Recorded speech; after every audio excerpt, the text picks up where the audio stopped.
Shri Venkateswara gold తాకట్టులో ఉన్న మీ బంగారాన్ని విడిపించి కొనబడును.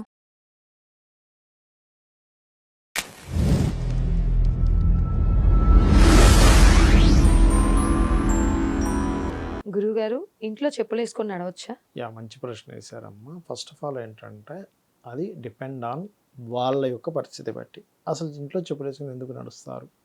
కొంతమందికి డాక్టర్లు చెప్పులు వేసుకొని నడవండి అని ఎందుకు చెప్తారంటే వాళ్ళకి తడి కానీ చల్లదనం కానీ పాదాలకు తగిలితే వాళ్ళకి హెల్త్ ఇష్యూస్ పెరుగుతూ ఉంటాయి. ఇది గుర్తుపెట్టుకోండి. జనరల్గా వాళ్ళు ఇంట్లో కామన్గా అయితే చెప్పులు వేసుకొని తిరగకూడదు, కానీ వాళ్ళకి అనారోగ్య సమస్యలు ఉంటే తిరగవచ్చు. అంటే ఎలాగంటే ఇప్పుడు చెప్తా చూడండి. ఇప్పుడు మనం పెద్దలకి ఆబ్దికాలు అవి చేస్తుంటాం ప్రతి సంవత్సరం, లేదా సంవత్సరానికి వచ్చినప్పుడు ఆబ్దికం వచ్చినప్పుడు చేస్తుంటాం. కానీ వాళ్ళకి చేసే వరకు మధ్యాహ్నం వరకు ఏమీ తినకూడదు శాస్త్రపరంగా. కానీ వాళ్ళకి హెల్త్ ఇష్యూ ఉంది, ఏదో షుగర్ ఉంది, ఏదో తినాలి, ఏ పండో తినాలి, తినకపోతే ఆయన శరీరం నిలబడదు. అప్పుడు ఏమంటారు? అయ్యా ఏం కాదయ్యా, ఇట్లాంటి పరిస్థితుల్లో తినొచ్చు అంటాం. ఉపవాసం, ఏకాదశి ఉపవాసం చేయాలి, కానీ ఒక వ్యక్తి తినకుండా ఉండలేడు, అతను ఆరోగ్యం సహకరించదు. అప్పుడు ఏమంటాం? పర్లేదండి, ఒక పాలు తీసుకోండి, ఒక పండు తినండి, ఏం కాదండి అంటాం. ఎందుకంటాం? లేదు లేదు, అనారోగ్యంతో ఉన్నా కానీ నువ్వు ఖచ్చితంగా నువ్వు ఉపవాసం చేయవలసిందే అనం. ఎగ్జంప్షన్స్ అనేవి కొన్ని ఉంటాయి. జనరల్గా అయితే చెప్పులు ఇంట్లో తీసుకురాకూడదు, అది 100% దోషం, అందులో ఎటువంటి డౌట్ లేదు. కానీ నీకు అనారోగ్య సమస్య ఉంది, చెప్పులు వేసుకోకపోతే నీకు ఏదో ఇబ్బంది వస్తుంది, చెమ్మ కాలికి తగిలి నీకు ఆరోగ్య సమస్యలు కొంతమందికి వస్తూ ఉంటాయి. అలాంటి సమయంలో నువ్వు ఇంట్లో వాడే చెప్పులు ఇంట్లోనే సపరేట్గా పెట్టుకొని వాడుకోవచ్చు. ఎందుకు వాడకూడదు అంటారో చెప్తా. దానికి కారణం, ఇల్లు అంటే కేవలం నువ్వు అనుకున్నట్టుగా ఏదో 4 గోడలు, ఏదో ఒక స్లాబ్ పైన ఒక మంచి ఇంటీరియర్గా చేయించేసుకున్నావు, భూమి మీద ఒక మంచి గచ్చు ఏదో వేసుకున్నావు అని కాదు, మార్బుల్ వేసుకున్నావా అది కాదు. శాస్త్రం ఏం చెప్తుంది అంటే ఇంటిలో ఉన్నటువంటి ఇల్లు లోపల మనకి ఖచ్చితంగా వాస్తు పురుషుడు అనేటువంటి వాడు ఉంటాడు. ఇంటికి, ప్రతి ఇంటికి ఒక వాస్తు పురుషుడు.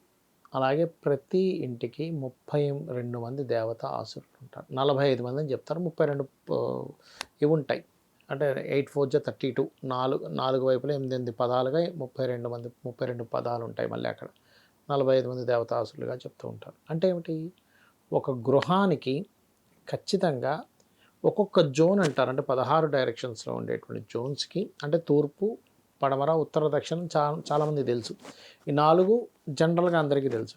ఈ 4తో పాటు విదిక్కులు అంటారు. అంటే ఏంటి? ఆగ్నేయము, నైరుతి, వాయువ్యము, ఈశాన్యం. 4 + 4 8 అయిపోయాయి కదా. 8 తర్వాత ఈశాన్యానికి తూర్పుకి మధ్య భాగంలో తూర్పు ఈశాన్యం అంటారు, ఈస్ట్ నార్త్ ఈస్ట్. దాని తర్వాత east south east, south south east, south south west, west south west, west north west, north north west, north north east. వీటినే తెలుగులో తూర్పు ఈశాన్యము, తూర్పు ఆగ్నేయము, దక్షిణాగ్నేయము, దక్షిణ నైరుతి, పడమర నైరుతి, పడమర వాయువ్యము, పడమర ఉత్తర వాయువ్యము, ఉత్తర ఈశాన్యం అంటారు. ఇలా 8 + 8 16 డైరెక్షన్స్. ఓకే. సో ఈ 16 డైరెక్షన్స్లో ఒక్కొక్క జోన్ అంటారు దాన్ని. ఒక్కొక్క జోన్కి 4-5 దేవతా అసుర స్వరూపాలు ఉంటాయి. అంటే నువ్వు ఇంటిలో మొత్తం దేవతా సంబంధించినవి ఉన్నాయి కాబట్టి నువ్వు నడిచేటప్పుడు సర్వసాధారణంగా మనం పొద్దున్న నిద్ర లేవగానే ఏమనుకుంటాం? భూమికి దండం పెట్టుకుంటాం, అమ్మ నేను నడవాలి తప్పదు, కానీ నీ మీద నడుస్తున్నాను క్షమించు అని. అందుకని ఆ క్షమించు అని అన్నప్పుడు అక్కడ మీకు దోషం ఉండదు. చెప్పులు వేసుకొని నడుస్తే దేవత మీద మనం చెప్పులు వేసుకొని నడుస్తామా? కానీ మీకు ఏదైనా ఇబ్బంది ఉంటే దేవత క్షమిస్తుంది. పిల్లవాడు ఉన్నాడమ్మా, చంటి పిల్లవాడు. ఆ పిల్లవాడు ఒంట్లో పట్టుకొని ఇలా అప్పుడప్పుడే ఇంకా 1-2 years పిల్లవాడు పట్టుకొని ఉండగానే తల్లి యొక్క ఒడిలో ఒంటిలు పోస్తాడు, ఏమనదు. ఎందుకు? ఆ పిల్లవాడికి అంతే జ్ఞానం ఉంది, వాడు అలాగే చేస్తాడని ఒక యాక్సెప్టెన్సీ ఉంటుంది. అలాగే ఆ వాస్తు శాస్త్రరీత్యా ఆ దేవతలందరికీ తెలుసు, అదే ఈ అమ్మాయికి హెల్త్ ఇష్యూ ఏదో ఉంది, సో చెప్పులు వేసుకొని నడుస్తుంది, అది దోషం కాదు. కానీ ఇంట్లో చాలామంది తెలియక చెప్పులు ఇళ్లలో పెట్టుకుంటారు, బయటికి వెళ్ళొచ్చు. అసలు ఇంట్లో చెప్పులు పెట్టకూడదు, ఫస్ట్ గుర్తుపెట్టుకోండి. బెడ్ దిగడంతోనే చెప్పులు వేసుకుని బయటికి లేదా రూమ్లలోకి నడిచే వాళ్ళు చాలా మంది ఉన్నారు. అసలు అది అట్లా నడవకూడదు, కంప్లీట్ దోషం. అంటే ఇంట్లో ఉన్నటువంటి దేవతా ఆసురులకి నువ్వు దోషాన్ని ఇస్తున్నావు. తద్వారా ఏ దిశలో అయితే నీకు దోషం ఏర్పడిందో ఆ దిశ పరంగా ఇబ్బంది వస్తుంది. అంటే అలాగా ఈశాన్యం అంటే నార్త్ ఈస్ట్ వైపు దోషం ఏర్పడింది. ఉదాహరణకి మీరు చెప్పులు వేసుకొని నడవడం వల్ల మనిషి ఆలోచన శక్తిని కోల్పోతాడు. ఓకే. ధర్మబద్ధంగా ఉండేవన్నీ కోల్పోతూ ఉంటాడు. అదే తూర్పు ఈశాన్యం ఈస్ట్ నార్త్ ఈస్ట్లో జరిగింది దోషం. మనిషి ఎంజాయ్ అనేటువంటిది పొందడు, ఆనందం అనేటువంటిది కోల్పోతాడు. తూర్పు దోషం ఏర్పడింది, ఆ వ్యక్తికి జరిగేది సోషల్ కమ్యూనికేషన్స్ తగ్గిపోతాయి, రావాల్సిన ప్రమోషన్స్ ఆగిపోతుంటాయి. తూర్పు ఆగ్నేయంలో జరిగింది, సంతానం సంబంధించిన విషయంలో ఇబ్బంది వస్తుంది. అలాగే ఆగ్నేయంలో జరిగింది స్త్రీకి దోషం, ఇంట్లో ఉండేటువంటి స్త్రీమూర్తికి అనారోగ్య సమస్యలు, ధనపరమైన ఇబ్బందులు కూడా జరుగుతాయి, వివాహ సంబంధించిన ఇబ్బందులు జరుగుతాయి. ఆగ్నేయంలో జరిగిందంటే దక్షిణాగ్నేయం జరిగింది, ఇంట్లో ఉండే శక్తి దేవతలు వాటి ఎనర్జీస్ తగ్గిపోతాయి. దానివల్ల ఏమవుతుంది, ఇంట్లో ఉండే వాళ్ళు శక్తిహీనంగా తయారవుతారు. అదేవిధంగా దక్షిణ భాగంలో జరిగింది, ఉద్యోగ సమస్యలు వస్తాయి. దక్షిణ నైరుతి భాగంలో జరిగింది, అక్కడ జరిగినంత మాత్రం అది ఎట్లాగో వేస్టేజ్ జోన్ కాబట్టి పెద్ద ఇబ్బంది ఏమి ఉండదు. కానీ ఏదేమైనప్పటికీ కూడా వేస్టేజ్ కూడా పెరుగుతుంది అక్కడ జరిగినందుకు. నైరుతి భాగం భార్యాభర్తల మధ్య సఖ్యత తగ్గుతుంది, మీ కెరియర్ సంబంధించినటువంటి స్కిల్స్ కూడా తగ్గిపోతాయి. అలాగే పడమర నైరుతి సేవింగ్స్ లేకపోవడం, విద్యా సంబంధించిన విషయంలో పిల్లలు సరిగ్గా చదవలేకపోవడం జరుగుతూ ఉంటుంది. పడమర భాగం మీకు రావాల్సిన గెయిన్స్ అండ్ ప్రాఫిట్స్ పోతాయి.